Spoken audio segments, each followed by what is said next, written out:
In this video, you'll learn how to refresh your Outlook email in the new Outlook desktop app, Outlook on the web, and the classic Outlook desktop version. Refreshing forces Outlook to sync with the mail server so new messages arrive, outgoing mail sends, and folder counts update.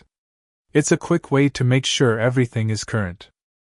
For the new Outlook on desktop, the fastest method is using the keyboard shortcut F9.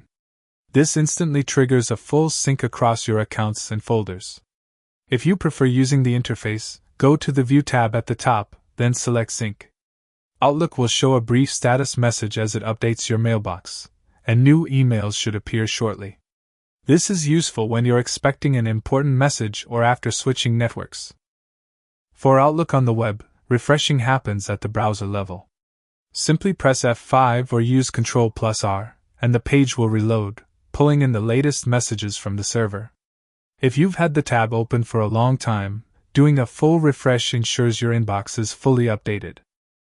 For the classic Outlook desktop app, refreshing is done through the Send/Receive tab.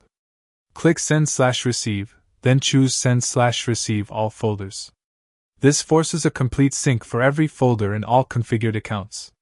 The F9 shortcut also works here and is a quick way to check for new mail or send items waiting in the outbox.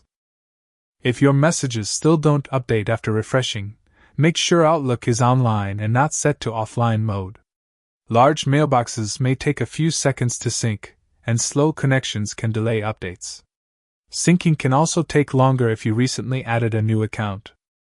Using these options makes it easy to keep your inbox up to date. F9 for desktop Outlook, and F5 or Ctrl+R for Outlook on the web. Now you know the fastest ways to refresh Outlook across both the new Outlook and classic versions.